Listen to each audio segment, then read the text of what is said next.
नमस्कार। इन खबर में आपका स्वागत है। 22 जनवरी को अयोध्या में होने वाले प्राण प्रतिष्ठा कार्यक्रम के लिए तैयारियां जोरों पर है और वहां पर अभी से ही अनुष्ठान शुरू हो चुके हैं। विपक्ष को लगभग न्योता मिल चुका है। जो भी पार्टी के अध्यक्ष है उनको न्योता गया है। कांग्रेस ने न्योते को ठुकरा दिया। एनसीपी के प्रमुख शरद पवार, उनको भी न्योता मिला। उन्होंने भी बहुत तरीके से ये कह के ठुकरा दिया कि मैं बाद में आऊँगा। अखिलेश यादव ने यही काम किया और भी बहुत सारे नेता हैं जो विपक्ष के, खासतौर से इंडी गठबंधन में, उन्होंने न जाने का फैसला किया है और इस स्ट्रेटजी के तहत ये बोल रहे हैं कि हम बाद में जाएंगे, क्योंकि अब ये बीजेपी आरएसएस का इवेंट बन चुका है। सियासत के लिहाज से देखेंगे तो वो उनकी अपनी रणनीति हो सकती है, लेकिन सियासत में ये भी देखा जाता है कि इससे क्या होगा नफ़ा और क्या होगा नुकसान। सो विपक्ष ये बात समझ गया है कि बीजेपी ने जो हिंदुत्व कार्ड चला है इस राम मंदिर के बहाने, यदि वो इसमें शिरकत नहीं करते हैं तो नुकसान की संभावना है। ये मैसेज जाएगा कि आप जो है हिंदुओं के खिलाफ है। लिहाजा सब अपने अपने हिसाब से रणनीति बनाने में जुटे हैं। राहुल गांधी जो है दूसरे दौर की यात्रा निकाल रहे हैं, भारत जोड़ो न्याय यात्रा। संभवतः वो 22 जनवरी को असम में होंगे। तो जो सोर्सेज के हवाले से जानकारी आ रही है उसके मुताबिक वो कामाख्या मंदिर या वहाँ के किसी और मंदिर को चुन सकते हैं। चूँकि कामाख्या मंदिर बहुत फेमस है, इसलिए वहाँ जा कर के वो पूजा अर्चना कर सकते हैं, संदेश देने की कोशिश कर सकते हैं। हम किसी के खिलाफ नहीं हैं, लेकिन राजनीति के खिलाफ है। तो एक तो बात ये आ रही है। और राहुल गांधी या कांग्रेस का कोई नेता, राहुल गांधी को तो निमंत्रण ही नहीं मिला है क्योंकि वो उस कैटेगरी में नहीं आते हैं।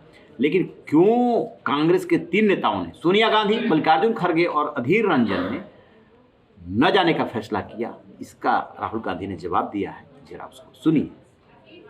आरएसएस ने, बीजेपी ने 22 तारीख को एक चुनावी flavour, election flavour, political flavour दे दिया है। इसीलिए कांग्रेस प्रेसिडेंट ने इनकार किया वहां जाने का। जहां तक धर्म की बात है, हम सब धर्मों के साथ ये कहना चाहते हैं कि जो भी जाना चाहता है जा सकता है, कांग्रेस पार्टी से जा सकता है। अब बात करते हैं अरविंद केजरीवाल और आम आदमी पार्टी की। आम आदमी पार्टी ने पहले ही प्रत्येक मंगलवार को सुंदरकांड का पाठ शुरू कर दिया है दिल्ली में। अब इसका विस्तार किया जा रहा है, गुजरात में भी किया जाएगा। और ये प्लानिंग तैयार की है कि 22 को भी ऐसा आयोजन करेंगे जिससे कि एकदम सीधे सीधे संदेश जाए। आम आदमी पार्टी पहली बार ऐसा नहीं कर रही है। बीजेपी को उसी के कार्ड से जवाब देने की कोशिश कर रही है। यानी कि आप राम मंदिर का उद्घाटन कर रहे हैं, प्राण प्रतिष्ठा हो रही है, तो हम भी मंदिर में ही कुछ ऐसा करेंगे।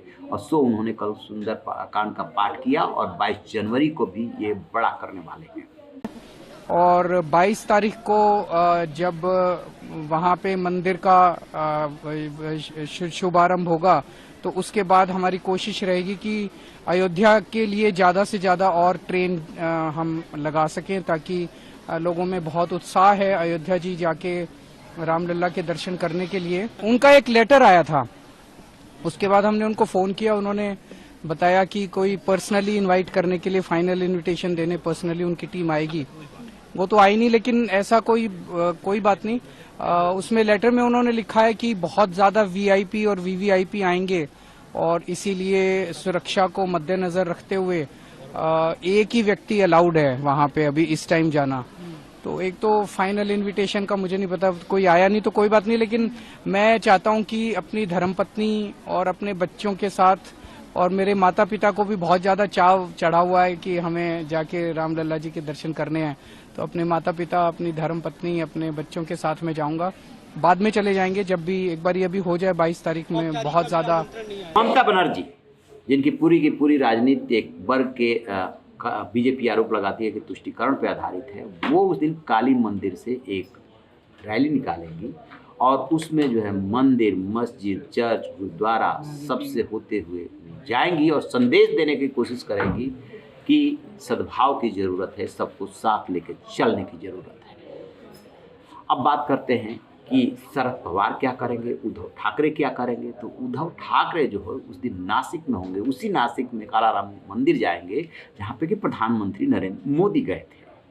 वहाँ पे पूजा अर्चना करेंगे। चूँकि बाला साहब ठाकरे और शिवसेना राम मंदिर की पक्षधर रही है, उसके लिए संघर्ष में शामिल रही है। इसलिए उनकी तरफ से उस संघर्ष को साबित करने की कोशिश होगी कि ये सब हम लोग के प्रयासों से बना है और हम अभी भी अपनी विचारधारा पर बने हुए हैं। तो ममता बनर्जी की तैयारी ये है, राहुल गांधी की ये, और उद्धव ठाकरे के इसी तरीके से तमाम विपक्ष के नेताओं ने ये प्लान कर रखा है कि उस दिन जो है कहीं ना कहीं मंदिर में पूजा अर्चना गरीबों के बीच रहेंगे और अपने हिसाब से संदेश देने की कोशिश करेंगे। ये बात अलग है कि किसका दाव कितना फिट बैठता है, ये तो चुनाव में ही पता चलेगा। बीजेपी और आरएसएस को जो करना है वो कर रहे हैं और उसकी पूरी फायदा लेने की कोशिश करें। रहिए बेखबर, देखते रहिए इन खबर।